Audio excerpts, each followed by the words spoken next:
की दुकान के मालिक को बुलाया है। आइए हम उनसे बात करते हैं। अस्सलाम वालेकुम जी। वालेकुम सलाम जी। वालेकुम सलाम जी। बंदा ढूंढने आप सामने ही खड़े तो आ गए आप। बस मैं भी ਲੱਭ ਰਿਹਾ ਸੀ ਸਟੂਡੀਓ ਮੈਨੂੰ ਲੱਭ ਨਹੀਂ ਸੀ ਰਿਹਾ। ठीक ठीक। अच्छा ਕਹਿੰਦੇ जी 16ਵੀਂ ਮੰਜ਼ਿਲ ਤੇ ਚਲੇ ਜਾਵੋ। ਮੈਂ ਕਿਹਾ ਅੱਗੋਂ ਤਾਂ ਫਿਰ ਆਖਰੀ ਮੰਜ਼ਿਲ ਆ। ਤਾਂ ਉਹ ਕੈਂਡੀ ਤੁਸੀਂ ਦੱਸਿਆ ਸ਼ੋਅ ਦਾ ਕੀ ਨਾਂ ਜੀ? Candy box. ਤਾਂ ਕੈਂਡੀ ਦਈ ਦੀ ਵੀ ਹੁੰਦੀ ਹੈ ਨਾ ਨਾਲ ਆਏ ਬੰਦਾ ਚਲੋ ਵਿੱਚ ਕੈਂਡੀਆਂ ਦਾ ਡੱਬਾ ਰੱਖ ਲਓ ਤੁਹਾਡੀਆਂ ਵੇਖੀ ਜਾਣੀਆਂ। भाई आपने आइडिया अच्छा दिया, आइंदा हम आपको नहीं बुलाएंगे इसमें आप। ਪਰਦਾਦੇ ਤੋਂ ਮੇਰਾ ਇਹ ਕੰਮ ਆ ਜੀ, ਸਾਡੇ ਖਾਨਦਾਨੀ ਕੰਮ ਆ। तो कितना पुराना है ये? ਤਕਰੀਬਨ ਇਹਦੇ ਤੋਂ ਜ਼ਿਆਦਾ ਪੁਰਾਣਾ। अच्छा। ਇਹਦੇ ਦਾਦੇ ਪੜਦਾਦਿਆਂ ਨੇ ਜੋ ਕੀਤਾ। जब आपके दादा ने काम शुरू किया आप नहीं थे? ਨਹੀਂ ਜ਼ਾਰੀ ਬਾਤ ਹੈ ਨਹੀਂ ਸੀ। ਨਹੀਂ ਉਦੋਂ ਕੋਈ ਜ਼ੇਨ ਬਣ ਰਿਹਾ ਸੀ ਇਹਦਾ ਦੁਨੀਆ ਤੇ ਆਉਣ ਦਾ। ਇਹਦੇ ਦਾਦੇ ਦਾ ਬਣ ਰਿਹਾ ਸੀ ਜਾਂ ਇਹਦੇ ਅੱਬੇ ਦਾ ਬਣ ਰਿਹਾ ਸੀ। किसी का जहन बंद जरूर रहा था उस वक्त कि यार ऐसी कोई चीज। 85 ਸਾਲ ਤਕਰੀਬਨ ਹੋ ਗਏ ਆ ਇਸ 85 साल न्यू अब्दुल रशीद।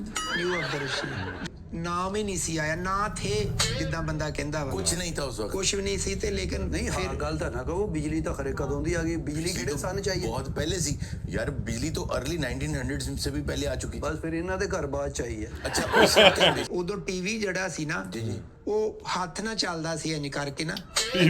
ਬੇਟੇ ਮੂੰ ਤੇਰਾ ਵੀ ਹੱਥ ਨਾਲ ਤਾਂ ਉਹ ਚੱਲਦਾ ਵੀ ਆ ਦੇਖੋ ਸ਼ਾਹੀ ਮਸਜਿਦ ਆ ਗਈ, ਸ਼ਾਹੀ ਕਿਲਾ ਆ ਗਿਆ, ਮਨਾਰੇ ਪਾਕਿਸਤਾਨ ਆ ਗਿਆ, ਆ ਨਾਲ ਖਰੇ ਕਿਸੇ ਦਾ ਘਰ ਆ ਗਿਆ। अच्छा ਵੀ ਤੇ नहीं, ਇੱਕ भाई ਚੀਜ਼- कौन सा टीवी जो यूं यूं चलता है? 1960 में टीवी आया। ਨਹੀਂ ਤੁਸੀਂ ਕਹਿ ਕਰੋ ਭਾਜੀ ਆਰਾਮ ਨਾਲ ਵਿੱਚ ਚਪੇੜਾ ਮਾਰਨੀਆਂ। अच्छा 1960 में टीवी आया है, तो आप वो कौन सा टीवी है? ਉਦੋਂ ਵੀ ਸਾਰੇ ਅਸੀਂ ਡੈਮੋ ਵਾਲੀਆਂ ਲਾਈਟਾਂ ਜਿਹੜੀਆਂ ਸੀ और ਨਾ डेमो नहीं यार, डेनमो। ਡੈਮੋ ਹੁੰਦਾ ਜੀ, ਇਹਨੂੰ ਡੈਮੋ ਲੜੇ ਆ ਨਾ।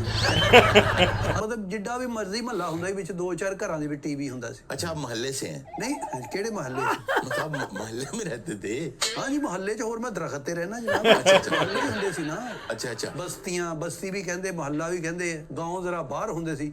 अच्छा। आप जब छोटे थे तो बस्ती में रहते थे? ਨਹੀਂ ਮੇਰੀ ਇਸ ਵੇਲੇ ਹੈਗੀ ਆ 55 ਸਾਲ ਉਮਰ ਆ, ਮੈਂ ਲਵਾਉਣਾ ਕਲਰ ਸ਼ਲਰ ਨਾ। अच्छा वहाँ लगते बिल्कुल नहीं।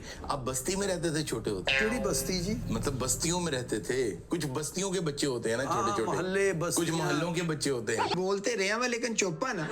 ਪਰ ਹੁਣ ਕੰਜ਼ਿਊਮਰ ਨੂੰ ਜਾਂ ਕਸਟਮਰ ਨੂੰ ਮੈਂ ਕੀ ਨੱਚ ਕੇ ਦਿਖਾਵਾਂ ਵੀ ਖੁਸ਼ ਹੋਣੇ ਵੀ ਮੁਜਰਾ ਕਰਾਂ ਮੈਂ ਦੁਕਾਨ 'ਚ। नहीं नहीं, ये काम ਹੁਣ आपका less- ये काम आपका सारी जिंदगी नहीं चल सकता। इस वक्त सोचिएगा भी नहीं। ਜੀ ਮੈਂ ਐਗਜ਼ਾਮਪਲ ਦੇ ਰਿਹਾ ਨਾ ਹਾਂ। ਨੱਚਣਾ, ਇਹੋ ਐਗਜ਼ਾਮਪਲ ਜਿਹਾ ਡਾਂਸ ਕੋਈ ਵੀ ਨਹੀਂ ਵੇਖਦਾ।